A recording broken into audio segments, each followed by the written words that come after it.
À la une de l'actualité ce soir, un nouveau report du procès de l'insurrection d'octobre 2014 au Burkina Faso.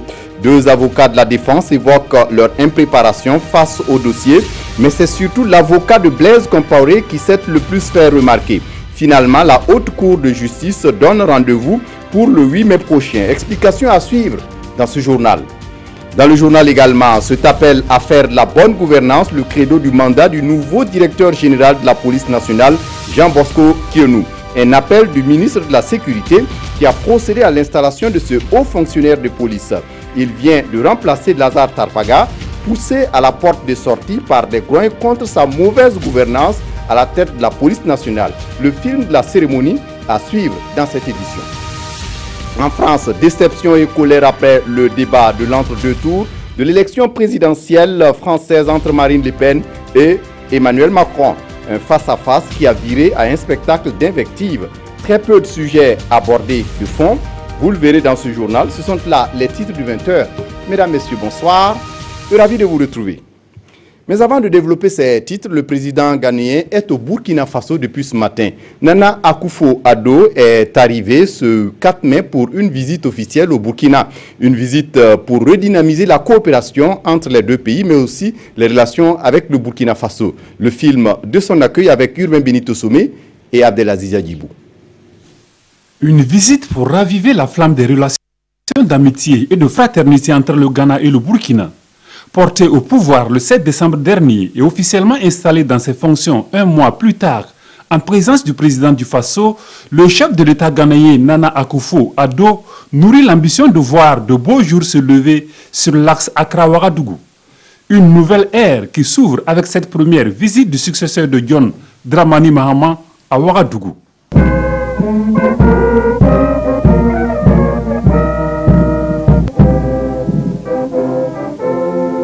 Accueilli avec des honneurs protocolaires à la hauteur de son rang, Nana Akufo-Addo dit être venu prospecter avec son homologue burkinabé de nouvelles pistes pour dynamiser les liens entre le Burkina et le Ghana. I'm on the second leg of a tour of the ECOWAS countries. Suite aux élections qui se sont déroulées au Ghana, il y a eu un changement de gouvernement et j'ai estimé qu'il était nécessaire de faire le tour de la sous-région pour rendre visite à mes collègues et leurs peuples respectifs. En ce qui concerne le Burkina, nous allons revoir la coopération bilatérale qui date depuis belle lurette. Nous allons également discuter de l'avenir de la CEDEAO. Je vais profiter également de dire merci à son Excellence qui a honoré de sa présence mon investiture qui a eu lieu en janvier. Le président Roch Kaboré demeure un ami du Ghana.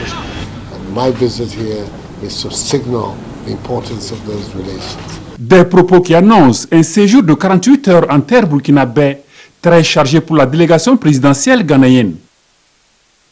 Justement, déjà une séance de travail entre la délégation du Ghana et celle du Burkina Faso était prévue cet après-midi. Mais avant cela, le président du Ghana a été reçu par le président du Faso. Reçu avec tous les honneurs, le président ghanéen s'est dit heureux de l'amitié que lui a témoigné le président du Faso, Roch Marc Christian Kaboré. Après cet entretien entre les deux chefs d'État élargi à leurs délégations respectives, une séance de travail entre les délégations du Burkina et du Ghana a permis cet après-midi de revenir sur la coopération entre les deux pays. Des détails avec Tanga Robert Kafando.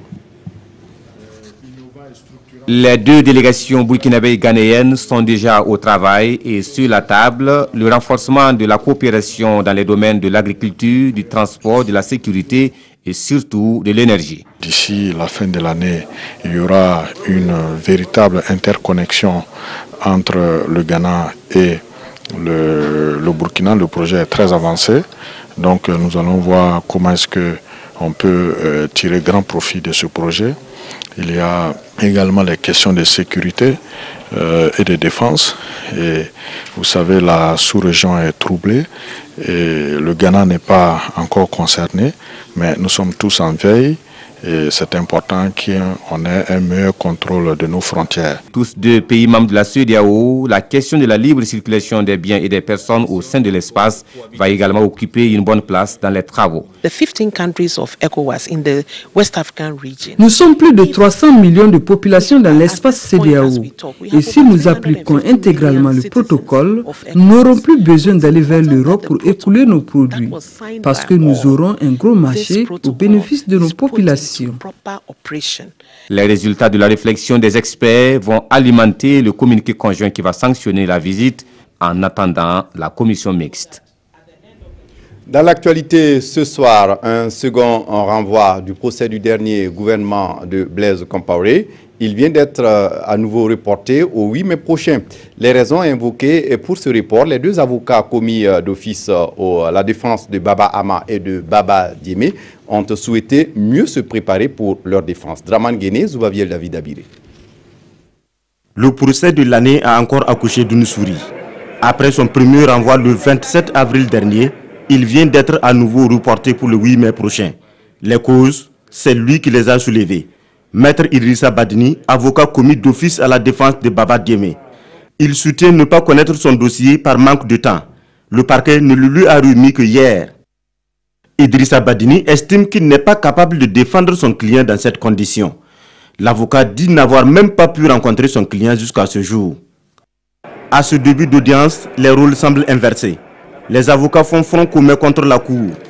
Maître Mathieu Sommet avait au préalable soulevé l'exception d'irrégularité de la Cour, puisque l'un de ses membres, le juge Elisabeth Bado, ne remplit pas pour lui les conditions pour siéger. Pour Mathieu Sommet, les 3 magistrats de la Cour sont nommés par le président de la Cour de cassation. Ces magistrats doivent être de grade exceptionnel et issus de la hiérarchie judiciaire. Pour lui, Elisabeth Bado est du Conseil d'État qui ne relève pas de l'ordre judiciaire. Il conclut donc que la Cour est irrégulièrement composée. La Cour se retire pendant 15 minutes pour examiner la question. À la reprise, elle se déclare incompétente pour connaître de cette question. Tout compte fait, le procès est renvoyé. Le temps pour les deux avocats commis d'office à la défense de Baba Ama et de Baba Diémé de se préparer. Rendez-vous donc le 8 mai prochain pour la reprise du procès. Je vous le disais en titre, désormais, les hommes de la police nationale répondront aux ordres du contrôleur général de police Jean Bosco Kienou. Il vient de remplacer Lazare Tarpaga, poussé à la porte de sortie par des groins contre sa mauvaise gouvernance à la tête de la police nationale. C'est le ministre de la Sécurité Simon Compaoré qui a procédé à l'installation du nouveau directeur général de la police nationale. Le ministre a d'ailleurs insisté sur la bonne gouvernance pour le mandat du nouvel arrivant. Le témoignage de la cérémonie avec Amadine Lalsaga. Voici le nouveau directeur général de la police nationale. Nommé en Conseil des ministres le 26 avril 2017, le contrôleur général de police Jean Bosco Kienou remplace à ce poste Lazare Tarpaga. Il place sa mission sous le signe de l'union. L'union de la police nationale avec les autres forces de défense et de sécurité, l'union de la police nationale avec la population. Sans cette union aujourd'hui, sans cette collaboration, aucune action, en tout cas de lutte contre l'insécurité, ne peut connaître un aboutissement vraiment à la satisfaction de tout le monde. Jean Bosco Kienou est le 22e directeur général de la police nationale depuis 1961. Au cours de la cérémonie de prise de commandement ce 4 mai 2017, le chef de la sécurité burkinabé lui a prodigué des conseils.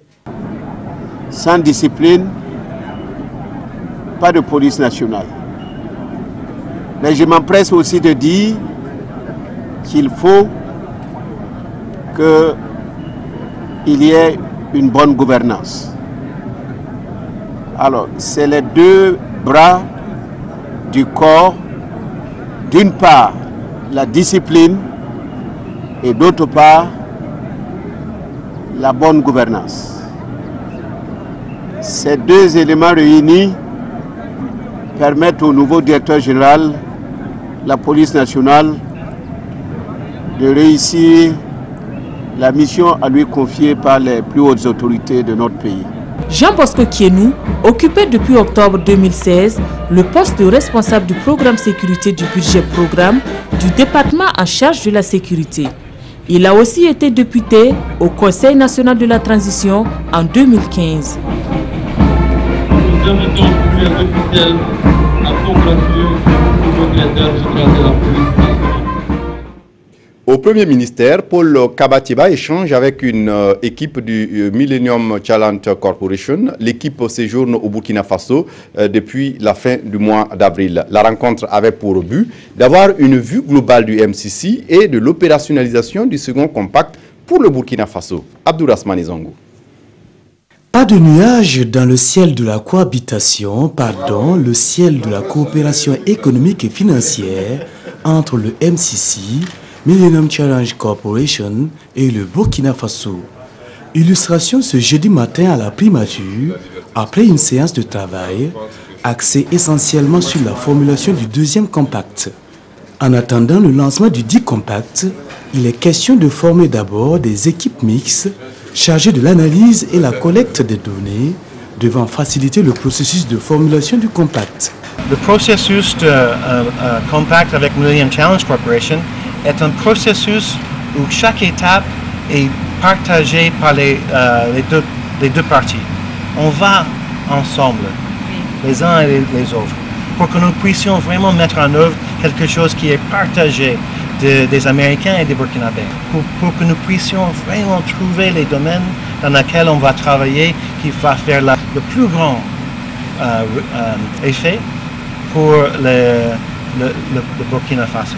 Pendant son séjour, la délégation du MCC, conduite par Mélissa O, ici à l'image, va rencontrer entre autres le gouvernement burkinabé, les OSC, les acteurs du secteur privé, financier et bancaire, dans l'espérance d'un grand succès à l'image du premier compact. Après avoir été reçu hier par le président du FASOROC, Marc-Christian Kaboré, le représentant spécial du secrétaire général des Nations Unies pour l'Afrique de l'Ouest, Mohamed Ibn Chambas, était ce jeudi chez le président de l'Assemblée nationale. Avec Salif Diallo, ils ont discuté de consolidation de la démocratie au Burkina Faso, mais aussi de lutte contre le terrorisme. Yolan Lompo. À l'hémicycle, le représentant spécial du secrétaire général de l'ONU pour l'Afrique de l'Ouest et le Sahel est venu échanger avec Salifou Diallo sur le processus de consolidation de la démocratie. Avec les deux hommes, les échanges ont également porté sur la situation nationale, notamment la menace terroriste.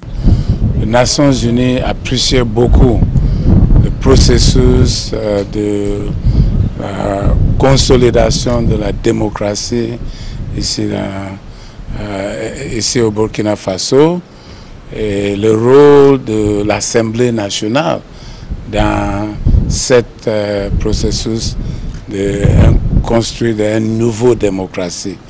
Et donc, nous sommes venus d'échanger, voir comment les Nations Unies peuvent travailler avec l'Assemblée nationale. On a discuté aussi également la situation sécuritaire dans ce pays. Et c'est les menaces de violent extrémisme, qui est un défi non seulement pour le Burkina Faso, mais pour les régions ouest-africaines sahéliennes et la communauté internationale tout entière.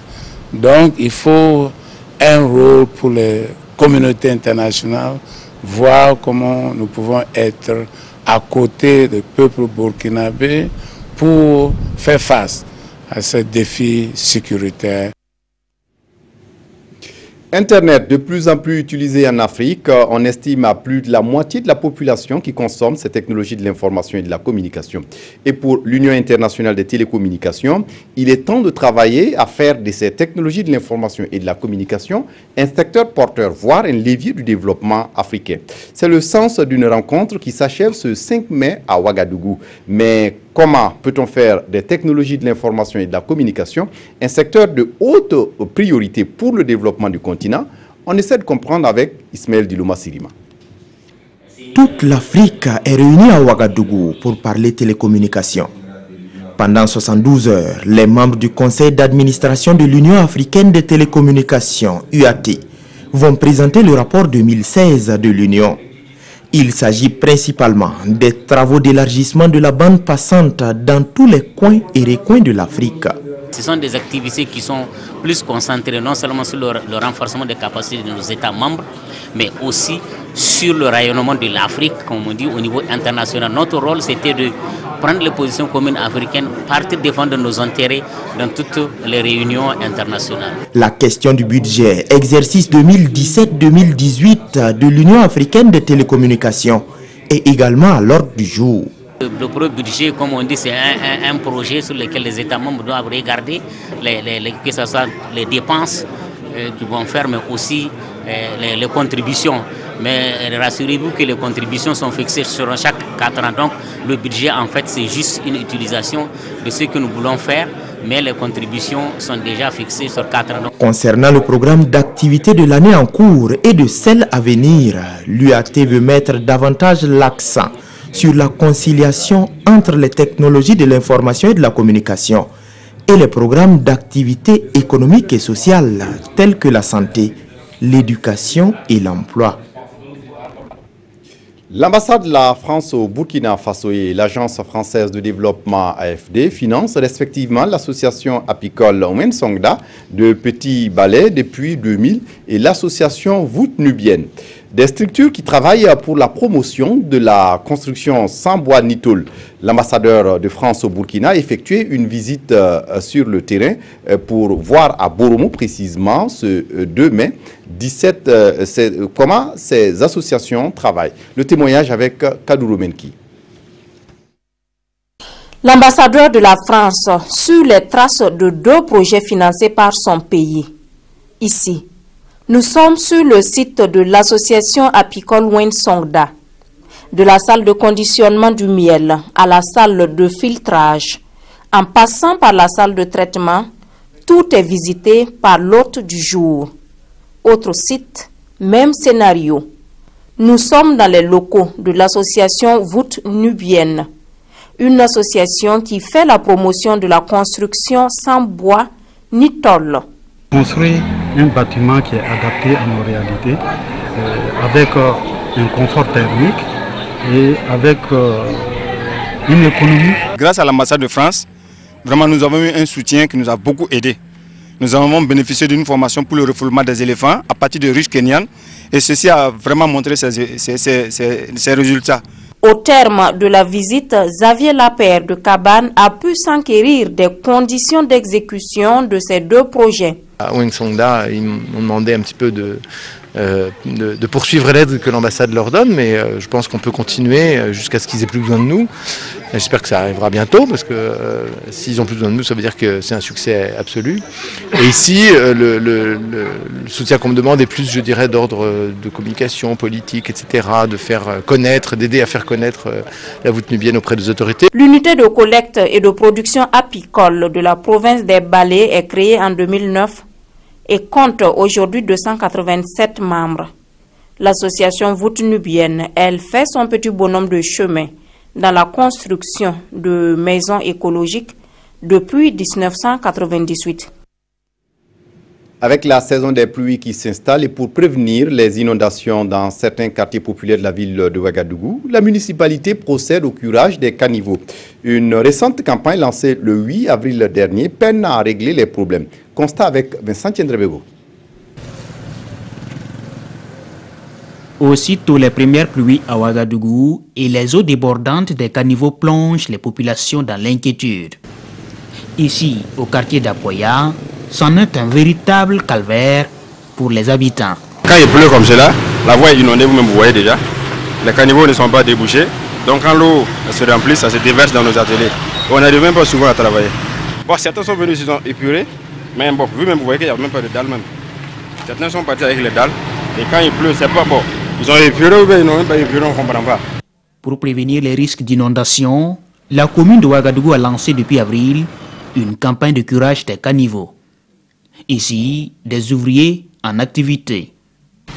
Mais une fois les caniveaux curés, les ordures sont laissées sur place. Une certaine quantité de ces produits de curage demeure quelques jours aux abords des voies sans être ramassés. Et ça, c'est imputable vraiment à la modicité de nos moyens au niveau de la ville de Ouagadougou. Nous ne disposons pas d'assez de camions pour procéder au ramassage. Donc c'est ça qui fait que vraiment on rencontre vraiment ces désagréments. Le fait par exemple que ces produits de curage demeurent aux abords des voies plusieurs jours sans être ramassés. Pendant que des éléments sont en train de curer, on doit évacuer en même temps ces produits de curage pour ne pas déplacer en fait le problème. Parce que si on cure, on dépose que ce n'est pas ramassé, avec une pluie, ça veut dire que ces mêmes produits de curage se retrouvent encore dans les caniveaux et ça devient un travail vraiment, si je peux dire, inutile. En attendant, les ouvriers poursuivent l'opération de curage avec le risque de voir ces ordures retourner dans les caniveaux. Un mot de santé dans cette édition. La malnutrition est aujourd'hui un problème de santé en Afrique de l'Ouest, mais aussi au Burkina Faso. Et pour l'Organisation ouest-africaine de santé, pour mieux la combattre, il faut surtout renforcer la formation à la nutrition humaine. D'où cet atelier qui s'est achevé ce 4 mai à Ouagadougou. Une feuille de route est élaborée. Les détails de sa mise en œuvre avec Kalissa Nogo. L'analyse de la situation nutritionnelle dans la zone CEDEAO met en évidence plusieurs problèmes de nutrition. C'est fort de ce constat que l'Organisation ouest-africaine de la santé et ses partenaires ont initié cet atelier régional de haut niveau sur la nutrition. Une rencontre qui réunit les spécialistes de la nutrition des pays membres de l'espace CEDEAO. Elle vise à partager les résultats de l'évaluation des capacités de formation et de recherche en nutrition et à préparer une feuille de route en vue d'améliorer la formation. Il y a beaucoup de malnutris dans notre sous-région, qu'environ 1 million d'enfants souffrent de la malnutrition au Burkina Faso. C'est encore pire ailleurs. Et il est important que nous, en tant qu'institution sous-régionale, nous puissions voir concrètement comment faire pour que nous améliorions un peu les compétences sur le terrain. Au Burkina Faso, la situation nutritionnelle n'est guère reluisante. La situation actuelle, la nutrition au Burkina est très alarmante. À l'instar des autres pays de la sous-région, nous avons des chiffres, bien sûr, en deçà de nos attentes. C'est pour cela d'ailleurs que cet atelier est le bienvenu et qui va permettre d'harmoniser les offres de formation en Afrique de l'Ouest. Cet atelier a bénéficié du soutien financier de la Banque africaine de développement BAD. Au sortir de cette rencontre, une feuille de route sera dégagée par les participants pour accélérer les progrès dans la réduction de la malnutrition dans l'espace CEDEAO. À l'étranger, Aboubakar Shekau, le chef du groupe islamiste Boko Haram, a été blessé et l'un de ses adjoints tué par un bombardement aérien dans le nord-ouest du Nigeria, selon des sources sécuritaires. 2 avions nigérians ont bombardé des combattants de Boko Haram réunis en prière vendredi dernier dans Bala, un village situé à quelques 40 km de Dombao, en lisière de la forêt de Sambisa, l'une des caches des islamistes. Aboubakar Shekau, le chef du groupe islamiste Boko Haram, a été blessé et l'un de ses adjoints tué dans un raid aérien dans le nord-est du Nigeria, a-t-on appris mercredi de sources sécuritaires. L'armée de l'air du Nigeria a diffusé ces images montrant des frappes aériennes sur des positions présumées de Boko Haram dans l'état de Borno. L'armée a frappé alors que des combattants du groupe islamiste étaient réunis en prière vendredi dernier dans le village de Bala, près de Damboa, en lisière de la forêt de Sambisa, l'une des caches du groupe terroriste.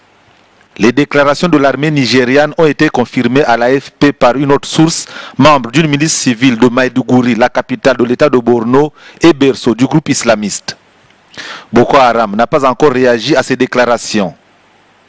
Les autorités nigérianes ont déjà annoncé au moins à 3 reprises avoir tué Aboubakar Shekau dans le passé. Mais en mars dernier, le chef de Boko Haram est apparu dans une vidéo dans laquelle il revendiquait la responsabilité d'une série d'attentats suicides au Nigeria et dans des pays voisins. Et puis, un face-à-face qui vire au pugilat, voire un spectacle d'invective. Le débat de l'entre-deux tours de l'élection présidentielle française entre Marine Le Pen et Emmanuel Macron était simplement décevant pour beaucoup d'observateurs en France et à l'étranger. Très peu de sujets de fond abordés. Regardez. Y a-t-il un gagnant de ce débat de l'entre-deux tours? Au lendemain du duel entre les 2 finalistes de la présidentielle, la presse est unanime. Elle retient une violence sans précédent et un flot d'attaques et de dénigrement qui a laissé de nombreux téléspectateurs sceptiques, voire franchement dépités. Relativement décevant, parce que je pense que ce n'était pas à la hauteur d'un débat de deuxième tour. des invectives, aucune précision ou de rentrer dans le détail dans les programmes des uns et des autres. On était vraiment plus dans la contestation de l'autre. Et franchement, j'attendais une autre dimension de ce débat-là. C'est assez répétitif. Ça a été un flot d'invectives d'un bord et de l'autre. Ça ne changera pas grand-chose à l'arrivée, je pense. Le débat, il était houleux. Et c'est pour ça que je n'ai pas regardé en entier, parce que l'agressivité me dérange fortement. Selon un sondage ELAB, c'est Emmanuel Macron qui s'est montré le plus convaincant. 63% des personnes interrogées ont jugé qu'il avait remporté le duel, contre 34% pour Marine Le Pen. Près de 16,5 millions de téléspectateurs ont regardé ce débat de l'entre-deux tours. La présidentielle française, d'ailleurs, présente dans les grands titres des quotidiens de ce jeudi. La revue de presse est signée Vincent Tiendrebego. Les défis sécuritaires au Faso, objet de débat à l'occasion de la Journée internationale de liberté de presse. Le pays rend compte de ce panel à sa une. Dans une communication, Rastablega Ouedraogo de Free Afrique parle de désorganisation et de crise de commandement au sein des FDS, pendant que les Kogloego montent en puissance et exercent des violences contre des citoyens.